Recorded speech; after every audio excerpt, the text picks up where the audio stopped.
પાવભાજી બનાવી મમ્મી? ઓહો બેટા, પાવભાજી મસ્ત જોરદાર બનાવી. બટર, લીંબુ, એટલે મસ્ત ખાટો મીઠો સ્વાદ આવે એના ચટપટો માટે. સ્વાદ. કેટલી મસ્ત સ્મેલ આવે મમ્મી. આવી જાઓ મિત્રો પાવભાજી ખાવા. કેવી રીતે બનાવી? એડ શીખવાનું તને. હેલો, તેલ લઈ લીધું એનું 2-3 ડોકલી. અને જીરું નાખ્યું અંદર. તેલ ગરમ થઈ ગયું. હા, હિંગ નાખ્યું. ડુંગળી નાખી દીધી. 2 ડુંગળી સમારી હતી. ઝીણી ઝીણી ચીલી કટરમાં ક્રશ કરી દીધી. બરાબર ઝીણી સમારો, ક્રશ કરો, છે ગમે તે કરી શકો. બરાબર.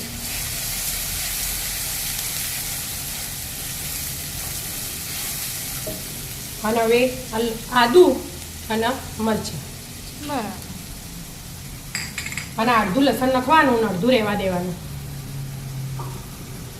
તો કરવા બીજી વાર વઘાર કરવા થાય એટલે.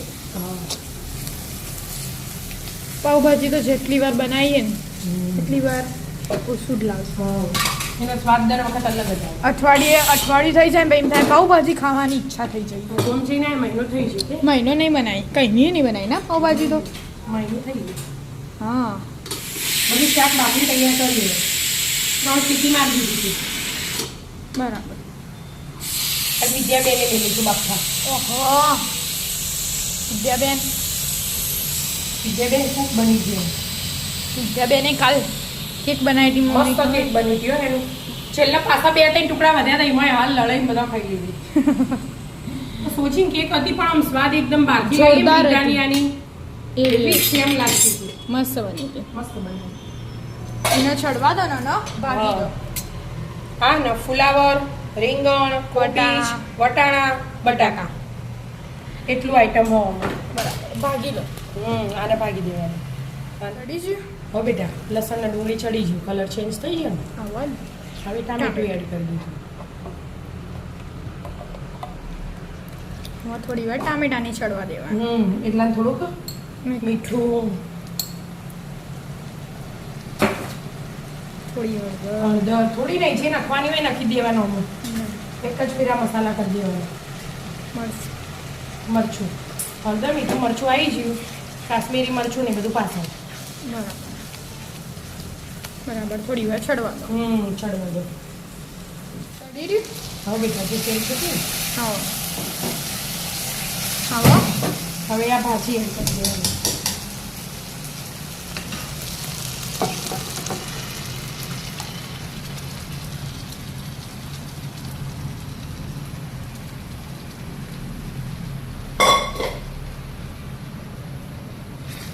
બરાબર બધું મિક્સ કરવાનું. પછી જાડી પટલી જેવી જોવો ને એવી રીતે પાણી પાણી એડ એડ કરવાનું. કરવાનું. સ્ટફિંગ બધું એડ થઈ ગયું. હવે પછી ભાજી મસાલો નાખવાનો. આવો થોડું ચડવા દેવાનું કે મમ્મી? ચડવા દો તા. હવે પાણી એડ કરી દો. કરી દેવું એમ. હા, કુકરમાં રેડી કરી દેવાની એટલે બધું આવી જાય. આજ તો રોટલી હાથે ખાવાનું, પાઉં નહીં ખાવા. ગરમીની રોટલી આવી. એટલે એક બાજુ રોટલી બનાવતા થઈએ. હા, થવા દો તાણો. ચડી રહી કે મમ્મી? મસ્ત. છ બેટા. અને સાઈડ પર કરી બીજો વઘાર મૂકો. ઘીથી કરવાનો. હા, અડધી ઢોકળી છે ઘી લો, બટર લો, ગરમ થવા દો. જો હવે કાશ્મીરી મરચાથી વઘાર કરવાનો કે મમ્મી? લસણના બેનું. એટલે કલર મસ્ત આવે. કલરે મસ્ત આવે, સ્વાદે મસ્ત આવે. ડબલ વઘાર થાય એટલે કોઈક અલગ જ ટેસ્ટ આવે. અને ધીમો વઘારીએ ને એટલે મસ્ત સ્વાદ આવે. બટરે લેવાય અડધું. હમ લાવ બટર. બટર ઉપરથી મૂકશું આપણે. હા, બટર ઉપરથી મૂકીએ એટલે બટર વાળી પાવભાજી થઈ જાય. ફ્રીઝરમાં મૂક્યું મમ્મી, કાટું કાટું થઈ ગયું છે.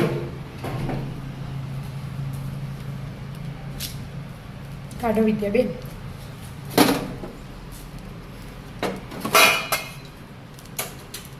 શું મસ્ત સ્મેલ આવે. જીરું મસ્ત સ્મેલ આવે પાવભાજી. હેડો વિદ્યા, આટલી વાર ના થાય, આખું કાઢ દે બહાર તો જ ખુલ્લો ને. એમને ચીવી દે ખુલ્લો.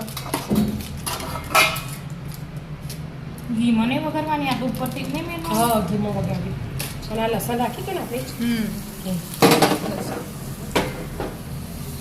થોડું 2 મિનિટ લસણ છોડવા દો એ ઉપરથી મૂકશું સાઈડ પર મૂકો એનું એ લસણ છોડે ને એટલે આપણે આ પાવભાજી મસાલો કાઢ્યો હોય ને એક ચમચી જેવો એ એડ કરી દો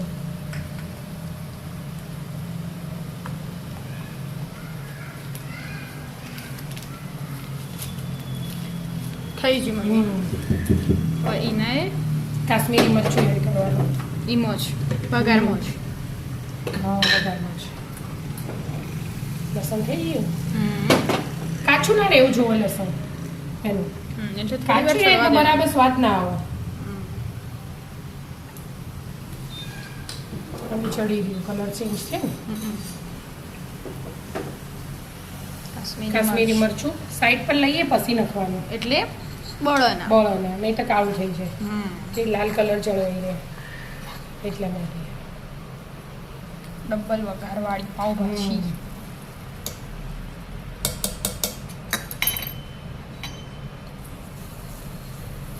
બટર નાખ્યું બટર બટર વાળી મસ્ત લાગે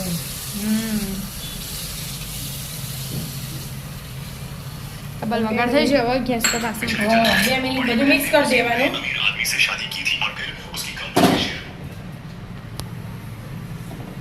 એટલે આમ બટરે ઓગળી જાય એટલે બટરનો સ્વાદ આવી જાય અંદર જો કલર ચેન્જ થઈ જાય મસ્ત કલર આવ્યો કે મમ્મી મસ્ત જ આવે તે બેટા આમ સ્મેલ કેટલી મસ્ત આવે અને કલર વ્યવસ્થિત હોય તો જ ખાવી ભાવ આપણે એ ઓકે ભાવ તાણા મુદ્દા ભાવ બટર ઓગળી જાય છે ગરમ એટલે 2 મિનિટ ચડશે ને પછી દાણા એડ કરી દઈએ બરાબર છેલ્લી વાર પૂરી હા પતી જવાય બની જવાય મસ્ત ચડવા દો હવે ફરી બનાવી એટલે તું બનાવજે હા ચોક્કસ હો નક્કી હાથની માર ખાવી હા બનાવીશ હું બનાવીશ હાથની નહીં ખાવી હતા હાથનું તો ખાધું હો હું બનાવાય બીજી વાર હવે જો હવે તેલ છૂટશે હાલ જ હા તૈયારી જ છે હવે જો પેલા બબલ થવા માંડે એટલે વાર ના લાગે હા તો એ થવા દો થોડી વાર ચડી રહી મસ્ત મજાની પાવભાજી તૈયાર ધાણા જીરું તો મેં નાખી દીધું હતું 1 ચમચી હા મસ્ત હવે બટર પાવભાજી તૈયાર આવી જાઓ મિત્રો મસ્ત મજાની બટર પાવભાજી ખાવા રાધે રાધે રાધે રાધે